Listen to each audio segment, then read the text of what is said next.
Power gay is a strong, powerful gay man who like says what he thinks and is living his best life. What I'm talking about is about Israel, but it's also about Western liberal values and the threat to the Western world. If you look at like who Islamists would first want to kill, it would be Jews, gay men, and Christians.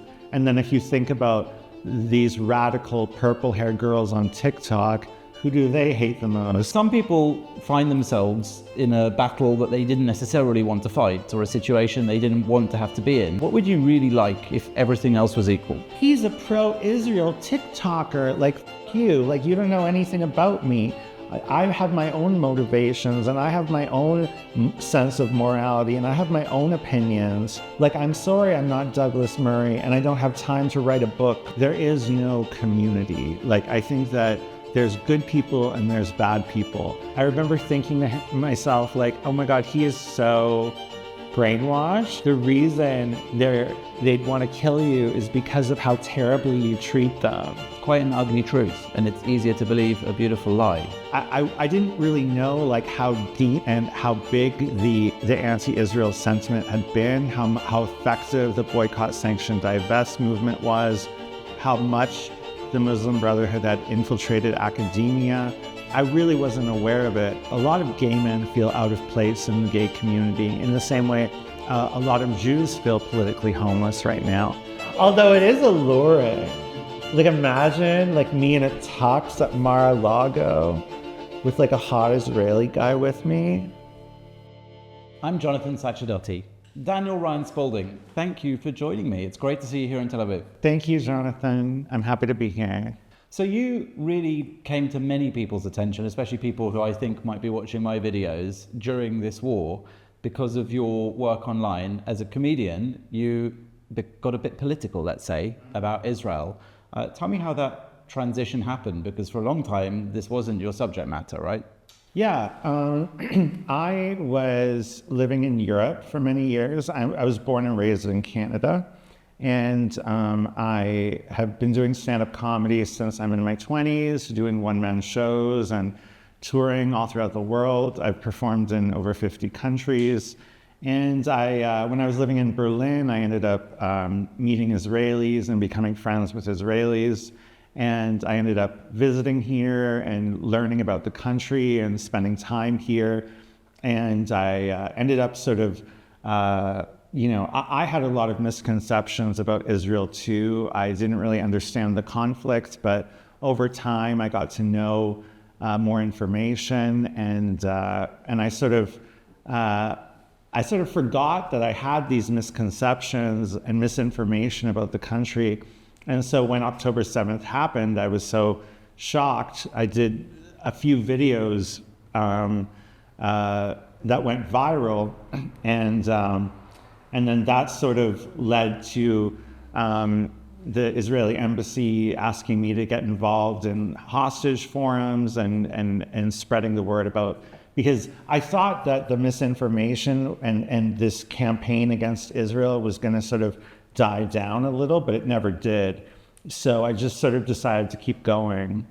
I mean, the comedy world isn't one that people necessarily assume is pro-Israel or pro-truth, I would say. I mean, what I mean by that is I think people assume comedians are often on the left, they're often Democrats in the States, and that really there's some animosity towards Israel. Is that fair? And if so, how was it for you kind of coming out in that world? Well, I had never lived in the United States before. It's interesting. Everything coincided at a really interesting time for me, because I had been planning to move to New York for a year, and I had executed this plan to lose weight, and I got sober and got my O1 visa, and my move date was October 16th. Wow. So the first two videos that I did, I ended up they went viral, and then I found myself in New York.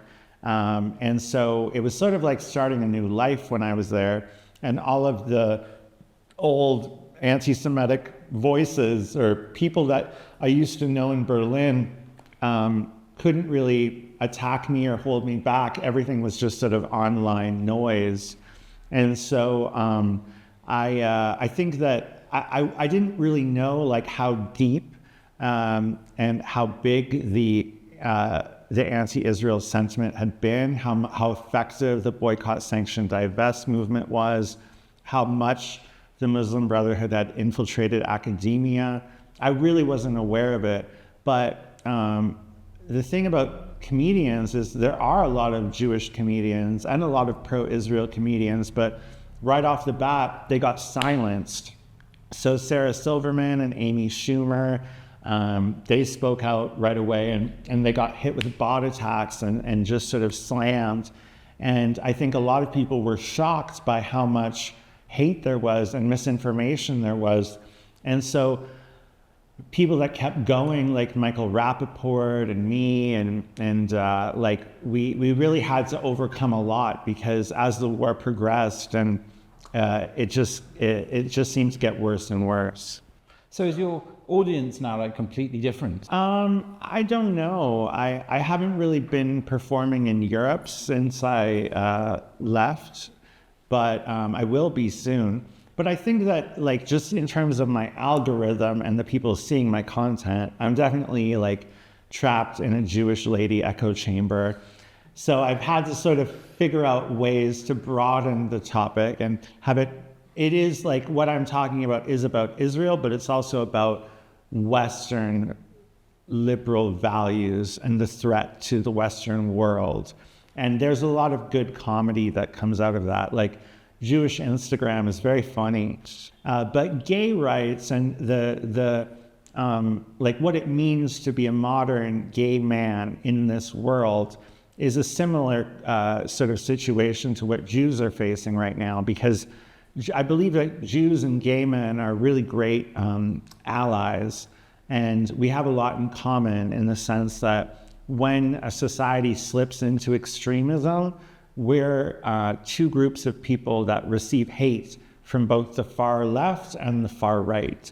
And with this sort of like all of this queer ideology, a lot of gay men feel out of place in the gay community, in the same way a lot of Jews feel politically homeless right now. So I think that talking about these things and the extremism facing the Western world is a great way to broaden out of my Jewish lady echo chamber. The Jewish lady echo chamber sounds like quite a nice place to be in some respects. But you say that Jews and gays, it's an interesting thought, have often persecuted in the same way at the same sort of moments by the far left and the far right. Also, of course, by extreme Islam, I would assume. Absolutely. If you look at like who Islamists would first want to kill, it would be Jews, gay men, and Christians. And then if you think about these radical purple-haired girls on TikTok, who do they hate the most? Zionists, pink washers, and the evil Christians. Like, these Islamists have sort of imprinted their value system and their hate onto this generation of like brainwashed young people. It's the subversion is very scary. And it makes for these very strange alliances on that side of things between, as you say, the gay rights or LGBTQ plus movement and Islamists. It seems weird, it's been commented on a lot about the Gays for Palestine and things like that being somewhat a ridiculous movement and alliance. Why do you think that has happened in the sort of gay political community? It's a takeover of Islam. And for Islamists to take over the West, they can't do it on their own. Like, they could do it on their own, but they need help. So Islamists target the left. People who are on the left are usually easier to manipulate. They're usually people maybe who don't know that much, people that don't have very clear, strong morals and the ability to say no. They also target young people, and so that's why a lot of the Islamist and jihadist propaganda and anti-Israel propaganda is aimed at universities, because kids' minds are still developing. They're very easily they're susceptible to subversion. And communists also want to destroy the West. Communists have their own political agenda, and it's an agenda that doesn't align with Israel existing, because Israel is the Holy Land. It is where both Jews and Christians have all of their holy sites. It's where Jesus walked. And communists want to disconnect us from religion. They want to disconnect us from just sort of basic civil morals as well. They want to decide what is right and wrong. They want the state to dictate how you raise your children, what your children think, what your children's political opinions are. So when children are instilled with Judeo-Christian values and Christianity or Judaism, that is a threat to their political agenda. So that's sort of why the partnership of Islamists and communists works so well. And then also in terms of the queer ideologies, like a lot of that queer world is these people are like living sort of in their own reality. Like they decide what words mean. They have a completely different, like all the gender theory. It's all a way to sort of disconnect people from objective reality. Like you can explain over and over again what the definition of the word genocide means to them, but it doesn't matter because they've decided it's a genocide, because that's what Palestinians have told them. So if that's what these oppressed people have told them, then they have to honor that because they can decide what words mean. So it's sort of this disconnection of like grounded objective reality. Like they're just sort of these, again, like they're purple hair girls. So I don't think a lot of gay men, like I certainly didn't like the struggles that I went through as a gay man and like a little gay boy and, you know, dealing with homophobia and bullying. I never thought that like as a gay man, my community would become this community where terrorism is justified, where, you know, rape or slaughter or kidnapping would be justified, where facts don't matter, where children would be sort of not exploited, but exposed to a lot of really inappropriate conduct. You know, I don't think that children should be exposed to drag brunches where drag queens are dancing around provocatively. Like there's appropriateness, and children need to understand boundaries, and these are very adult things. And I just, you know, I'm not a prude. I think a lot of people think that as well, you know, like leave kids alone, let kids be imaginative, let kids play. You know, my family knew that I was gay when I was a little boy. They saw me playing with Barbie dolls and they just thought, okay, well, I guess he's gay, maybe he's not gay, let him figure himself out. They didn't enforce any sort of ideas onto me. And so I just see like a lot of things that trouble me in the queer community, and I don't like it. Well, me too. I mean, I've always said that I think it's strange, actually, that people try to build a community or an identity, especially a political one, out of sexuality, because, you know, the two aren't necessarily linked. Obviously, historically, when gay people were marginalized or persecuted, then people did build communities because they had to, and they found themselves somewhat isolated. But I think that now, would you agree that really there's a sense that rather than equal rights, gay people in the more politicized side of things, like many other minority groups, kind of want special rights, and in light of a sort of victimhood, which is almost like a currency. Absolutely, and not even just special treatment or special rights. They want to fundamentally change like how, like gender roles, and they want to fundamentally change what words mean. And your average person like doesn't want that. Like a lot of these things about, you know, little girls getting injured in sports, and like there's a lot of things that need to be reined in.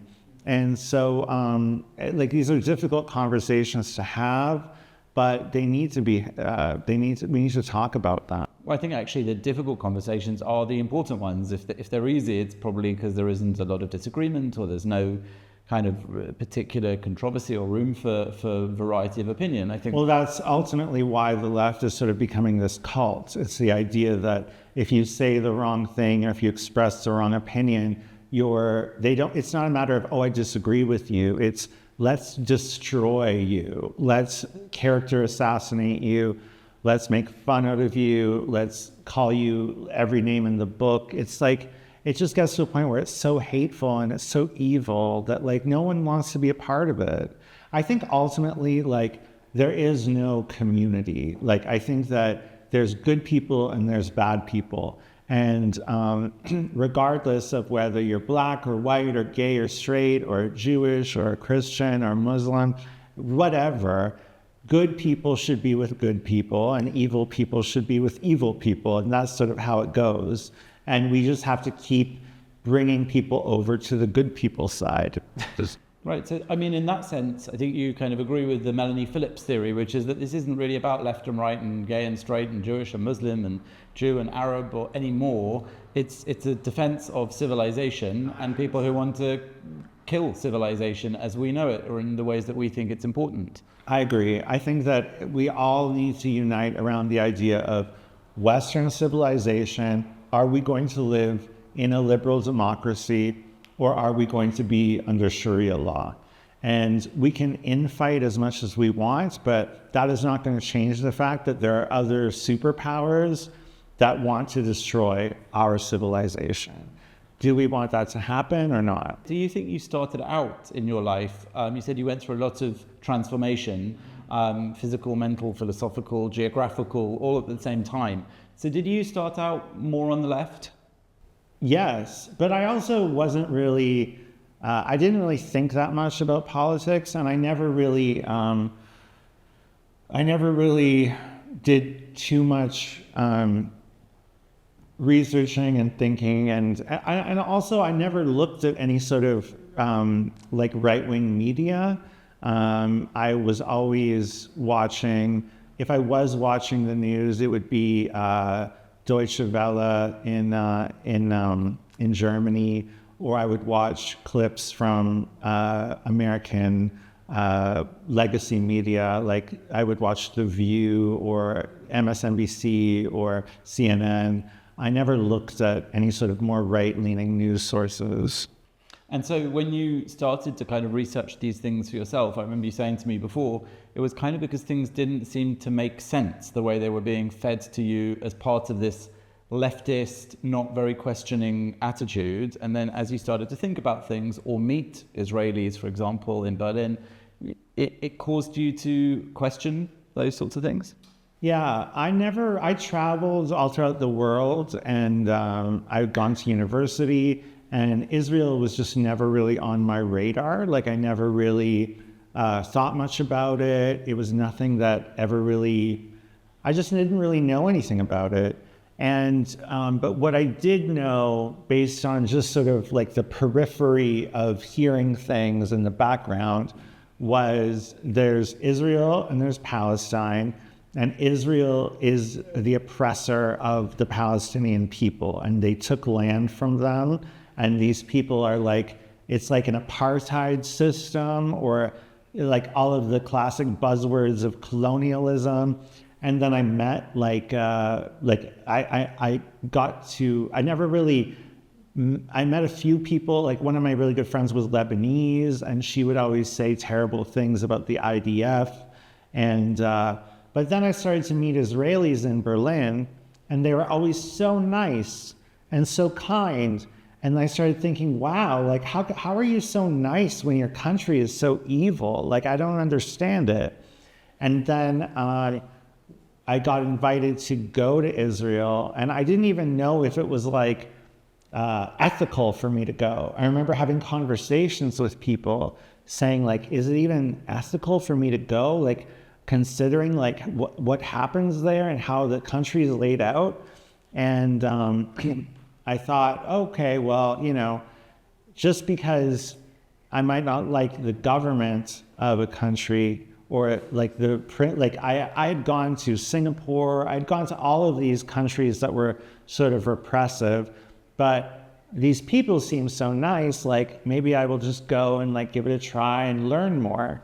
And then the indoctrination is so deep, and the inversion of cause and effect is so deep. I remember being at this security wall in Bethlehem and saying to my friend, like, why can't you guys just tear down this wall and live together peacefully? And he said to me, well, there are terrorist regimes in there that would come and like kill us. And I remember thinking to myself, like, oh my God, he is so brainwashed. Like, the reason they'd want to kill you is because of how terribly you treat them with these walls and these checkpoints, like keeping them like in behind this wall, like you're awful people. But it's okay. He doesn't know. He's brainwashed. So that's like how deep the inversion was. And then finally, once I had longer conversations with people, and they explained the history to me, and they explained that it's a different territory, and that there's security measures to prevent the terrorist regimes from coming in. And so a lot of the imagery that I was seeing subconsciously about Israel, it was the editing that would make it look as though Israel was oppressing them, but it would be skirmishes between them that were like initiated. But it's in the editing of Al Jazeera and all of these super like far left media organizations that make it seem as though the cause and effect is inverted. And isn't it interesting that actually you started all that with you weren't very politically interested and you weren't very politically active, and yet all of these messages, this inversion, was just almost instinctive. It came to you by automatic default. Yeah, that was just what from everyone seeing things from the periphery. Because basically, if you for 30 years put out this message, Israel equals oppressor, Star of David equals evil, like Israel colonialism, Israel genocide, it's impossible to not take that in as like a taboo issue. And none of those phrases you just used there are accidental. They chose them for a reason, because they all resonate with the left and with younger people. And often they are actually, as you say, an inversion. They are things that people who accuse others of doing are guilty of. So I think that's in some respects what happened on October the 7th, then, to fast forward a bit in your story, was a demonstration of exactly what you said you were beginning to realize when you saw the security measures. And then on October the 7th, we saw what happens when those security measures fail. Yes, exactly. And I had already been visiting Israel pretty regularly, like leading up to then, so I sort of forgot that I used to think those things. And I thought to myself even like, oh gosh, like why did I think that? That's so weird that I had this idea. And I still didn't really fully understand the whole, how the Judea and Samaria was laid out and the zones and everything. Like I didn't really know that, but I knew like the Israeli people are under the threat of radical Islam. Like at the very least, I understood that. So I was so shocked to see the silence, and then also to see how quickly the Western world turned on Israel. And you mentioned that you started to realize that even the media that you'd been consuming was biased or twisted, whether deliberately or unintentionally. And then how did you counter that? You started, I suppose, to broaden out the sources you were following and watching. How did you go about filling yourself in on the stuff that you didn't really know about before? Well, through following different people on Instagram, because you eventually find out which sources are reliable and accurate.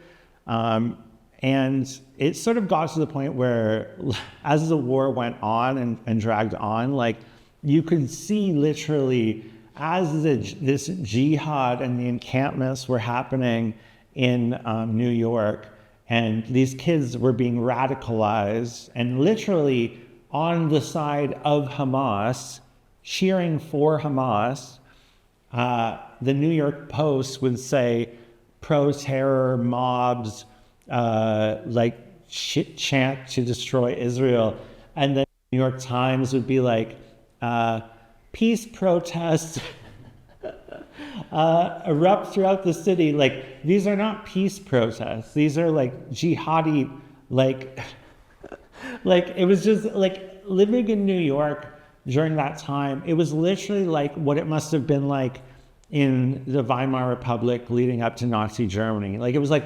watching a society collapse all around you and having no idea what to do and how to combat it. And you know, I'll say this, I mention it often because it's quite foundational in my identity. My father was a Holocaust survivor. I'm grateful to the people who helped to save his life. And you said what to do in the face of this around you. I think you're a shining example of what individuals can do, because you can see this craziness going on around you. Not everyone figures out a way to disagree with it, stand up against it. Now, you did that through your work, through comedy. Yeah. So it's interesting that earlier you said to me, comedy, there's plenty of material in this. Yeah. But it sounds to me like what you're talking about, and you came to this realization, is actually deadly serious. So how is comedy the useful or right tool for you in this battle, really, that you're in? Because comedy, you can be brutally honest in comedy, and it's what people want. People don't want this sort of like bullshit anymore. And people want brutal honesty and truth, and people like courage, and people like someone who isn't afraid to say the thing that everyone's thinking and challenge authority. And so every step along the way, when I've tried different tactics, sometimes things work and some things don't work. Like, I did like a children's show called Purple Hair Girl, where it's like a Mr. Rogers Neighborhood kind of figure trying to like explain Israel to this purple hair girl who's been indoctrinated. And then I also tried going after like celebrities who got hooked into all the anti-Zionist propaganda. And then also I just sort of just do my own thing and do my own videos and stuff. But, you know, whatever it is, like, I think if you just keep throwing shit at the wall, eventually something will stick.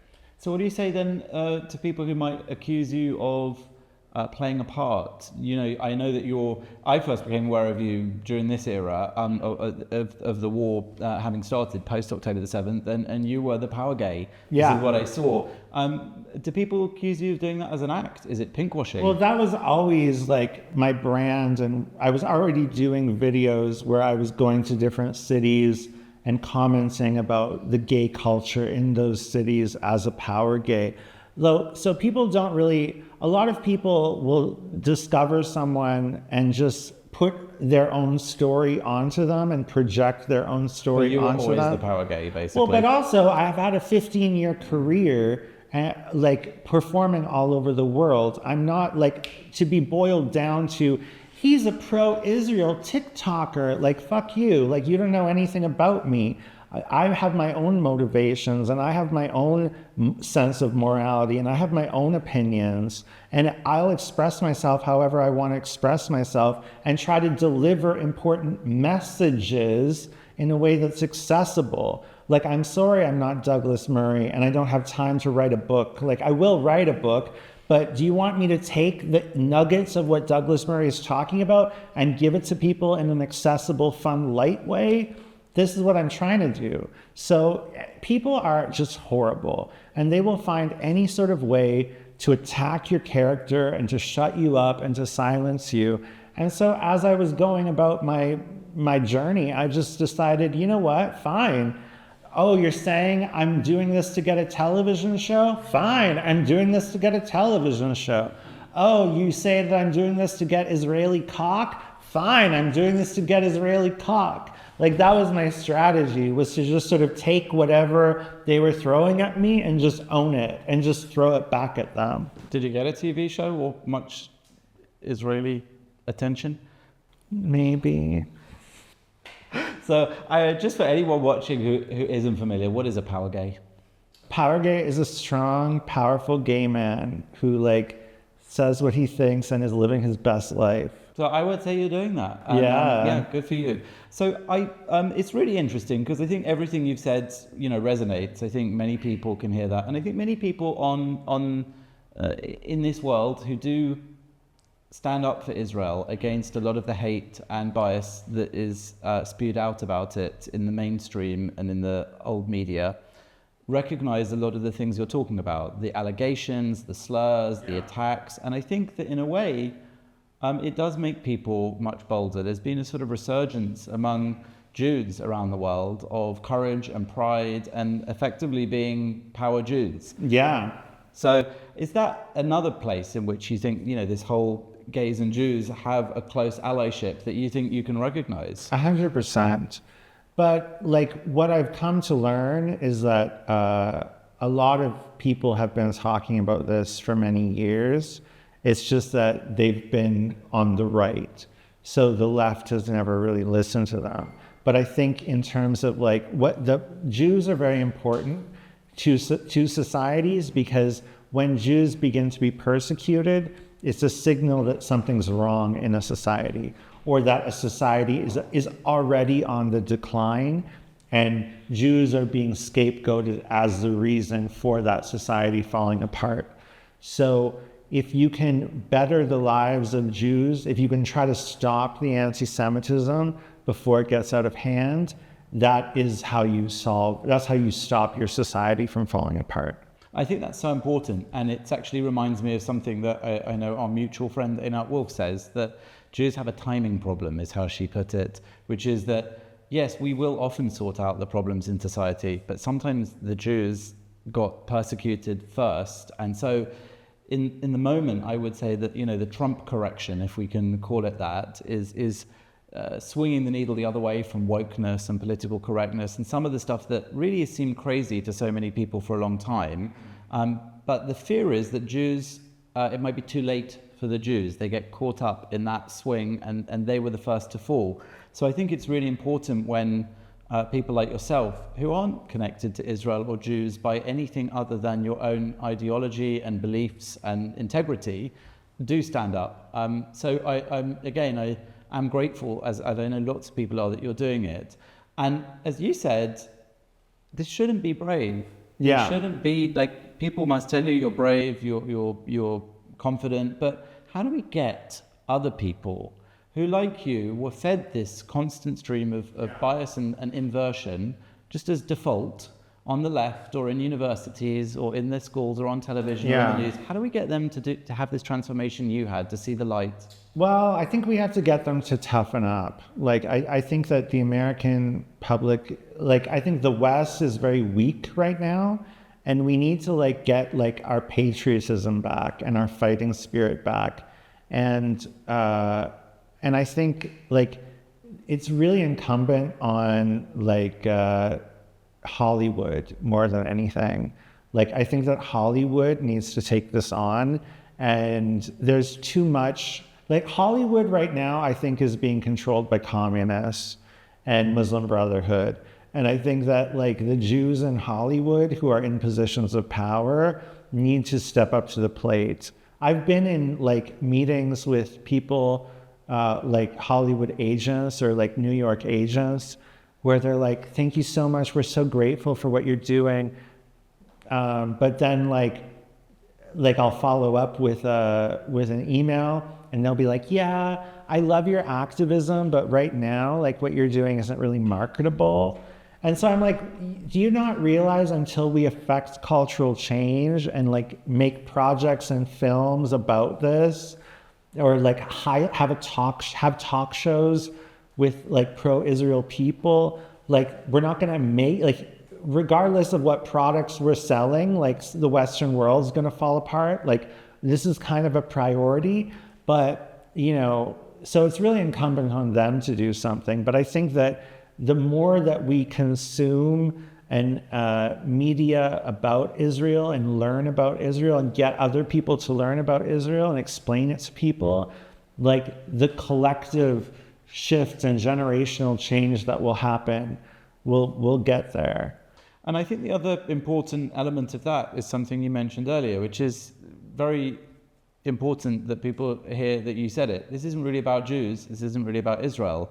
Yes, Jews and Israel were caught up in it, but it's actually a symptom of a far bigger problem internationally, of a far bigger battle that we're all already in. And I think that's one of the fundamental parts of this. So, people can accuse you of doing this to suck up to Jews or Israelis or whatever they might think it is, or for, dollars or whatever their fantasy allegations are. But actually, the truth is you're doing this out of a sense of discovery and belief and studying. So I've noticed that in your visits here that you do put online. I saw, for example, you were just in Judea and Samaria for quite a bit. And that was really interesting to me as well, because the trip you did, the places you went and visited and explained to your massive audience, once upon a time, people would have looked at that and said, wow, this is extreme. This is extreme secular colonialism. And, you were going out there and saying, okay, let's talk about it. Let's explain it. Let's give history, geography, topography. So how do you keep pushing that envelope? What made you decide it's not enough that I'm just being fair about Israel, being informative? I'm actually going to go right where it's sorest and poke it. Exactly. Because I think that I realize that so much of the inversion of cause and effect and the Muslim Brotherhood propaganda facing Israel and about Israel is about about Judea and Samaria, and the different zones and the security measures and why they're there. People don't know that there are terrorist regimes in the Palestinian territories.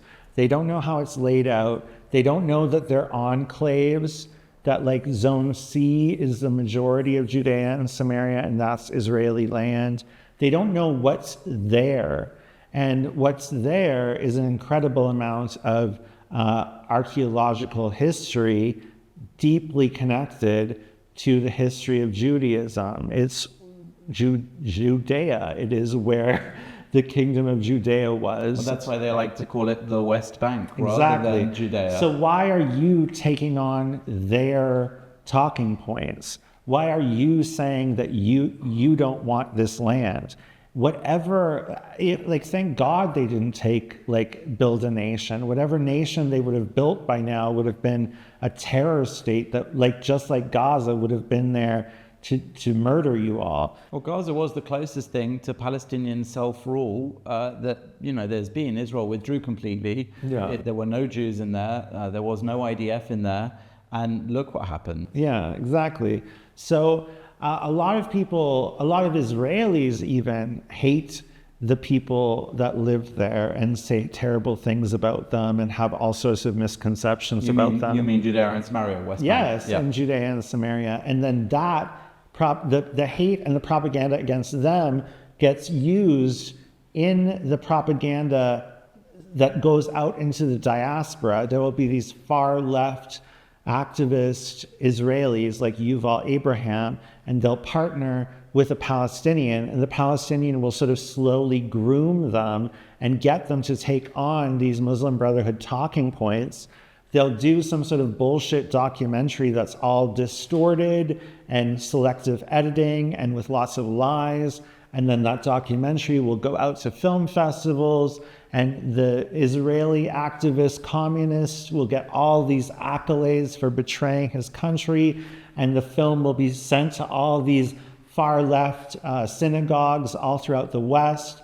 And this is how the Jewish diaspora has abandoned Israel, because they're showing the absolute most extreme, heightened, worst side of a very small group of people that are living in Judea and Samaria. Yes, there's extremists there, but there's maybe a few hundred, and 600,000 people live there, and the vast majority are just nice people with big families who want to live in their ancestral homeland. And it's just really unfortunate that that there's so much misinformation about it. Hearing you talk about it, probably 100 times more than many Jews I meet on these topics, and it's very refreshing to hear somebody, especially who many people know as an influencer or an online celebrity or a comedian, these are not necessarily the people they would think of as having deep studied knowledge, and you do. So I'm interested to know how the reaction has been for you. Is there a sort of sneering that, you know, going from being the power gay comedian to actually having a lot to say and having done your homework, not just homework from books, you're here, you've been here often, you've gone into the belly of the beast, you've gone and seen it for yourself. Is there a resistance, a reluctance to allow you as a gay person, as a comedian, as an entertainer, to have these conversations? Well, I've had some people try to dissuade me or shame me, but that says more about them than it does about me. Just because someone is fun and has a sense of humor and like does fun videos, it doesn't mean that they aren't intelligent. I went to the top university in Canada. Like, I'm an intelligent person. I've traveled the whole world. I can have deep intellectual conversations, but a lot of people are very shallow and they project onto you like their perception, and it's usually like a shallow perception because they're shallow people. And so if you've never spent any time talking to me as a person, or if you've never like seen an in-depth interview with me, then all you want to see is like little fun videos that I do, and that's your judgment of me, and you want to categorize me or smear me or whatever you want to do. That's fine, but I'm going to keep living my life. And as I've gotten older and as I've changed and grown, one thing that I've definitely learned is that people, when you grow and when you get stronger and when you get more confident and when you get happier and when you get healthier, there will always be a certain amount of people that won't be happy for you and that will hate you and that will want you to go back to how you were before. And so I'm fine with whatever people want to say, whatever people want to think. Like, I will continue growing and continue evolving in whatever way I want. I'll go to whatever country I want. I'll learn about whatever subjects I want. I'll talk about whatever I want. I'll do whatever the fuck I want to do with my life. And you can take it or leave it, because I'm not changing. And if I'm changing, it's for the better. Good for you. And I mean that in every respect, because I think that the other flip side of that, and I'm sure, I hope that this is some part of your experience as well, is yes, there will always be haters and people that do try to cut you down or draw you back in to where you were. But actually, I found it certainly as well that the more outspoken we are on the things that we passionately and truly believe in, and believe in out of conviction and knowledge and clear-sightedness, actually there's a load of people who then get in touch and say, I agree and thank you for saying it. Yeah. And now I feel empowered to say it. And now I've seen someone like you say it. So I hope that you're getting a fair amount of that as well. Are you?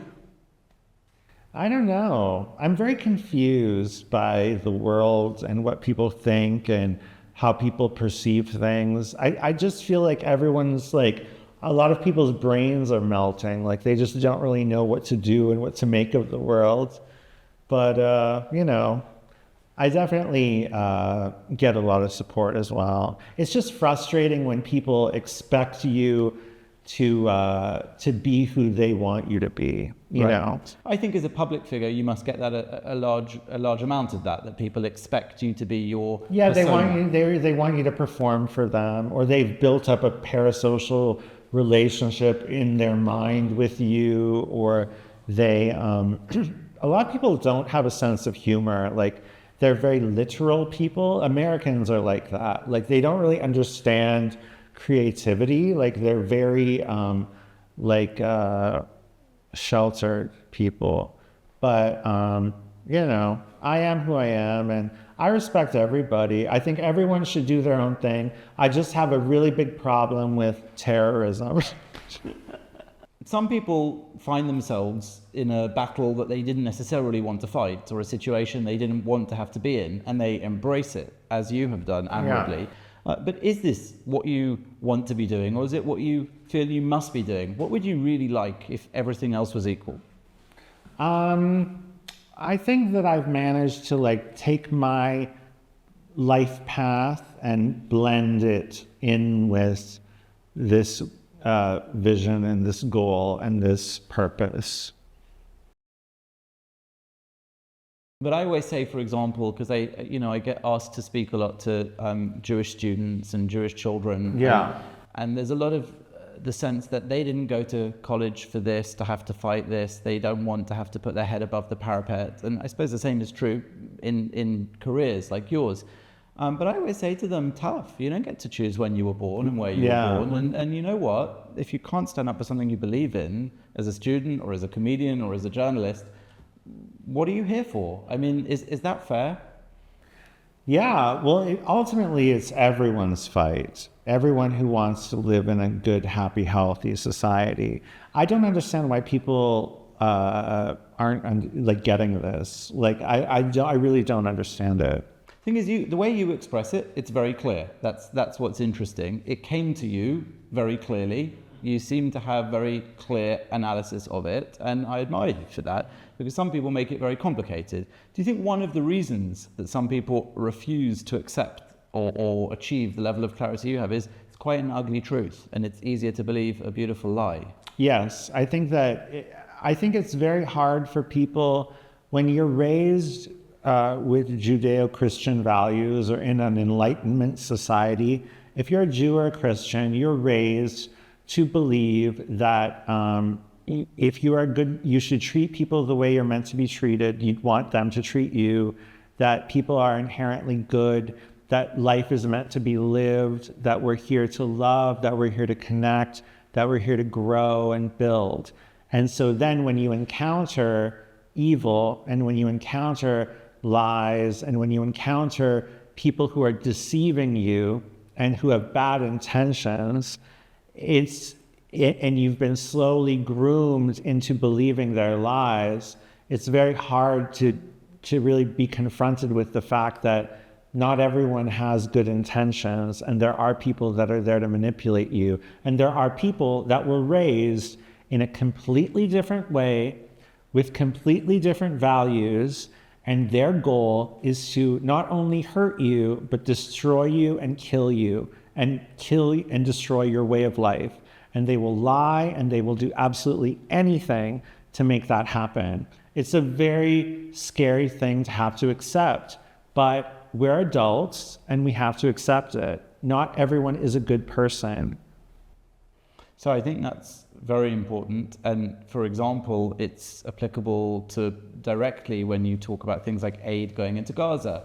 And when you try and explain to people, yes, aid must go in to help those in need or those who are caught up in this, but if it is seized and used and sold to fund the Hamas war machine, then did you really achieve your goal of being a good person and providing food for those in need, or did you actually help subsidize terrorists? It's that kind of equation, right? Yeah. And I think it's the adult part of people that needs to realize sometimes the choice is not between a good option, a bad option, between a bad option and a worse option, and you still have to make the choice, right? So tell me how, in all of this battle that you're fighting, we're all of us in different arenas, and yours is comedy. You're still a comedian. How is comedy able to reach people and places that other things can't? Well, I think comedy is something where it exposes truth. Like if you can really make fun out of stupidity or lies, or it's the thing that people want to say but are too afraid to say. And that's why we need comedians. We need to have people out there who are afraid to say the emperor has no clothes. And I think that's the best part of comedy. It's like the court jester is the person that can call out the king, as you say, or the emperor. It's the idea that by being the entertainer, you have a license to maybe say the unsayable. I think so, yeah. And also, I think that if it's coming from a good place and with good intentions, people can feel that. It's also fun to ventilate your anger. Like comedians quite often ventilate their anger, and it's cathartic for people. It's fun to watch. And what about mockery? Because I've always felt that to be able to mock evil is actually one of the most damaging weapons against it. Absolutely. And I don't understand why we don't do that more. Like every single, if you look at The Daily Show, or if you look at all these like left-wing sort of comedy news programs, it's always making fun out of our leaders. Why don't we make fun out of like Hamas? Why don't we make fun out of the IRGC? Why don't we make fun out of Muslim Brotherhood? Why don't we make fun out of China? Why don't we make fun out of Russia? Why aren't we making fun out of our enemies? Why are we so hateful and critical of our own leaders? It's bizarre to me. And actually here in Israel, I think there is a tradition of comedy which around the world often seems insensitive, inappropriate. Like, again, the people that I find that make the most Holocaust jokes are Israelis. Right. Because of the trauma and the inherited kind of trauma of the Holocaust. Right. But they feel like, well, you have to joke about this. Yes. So I see your point.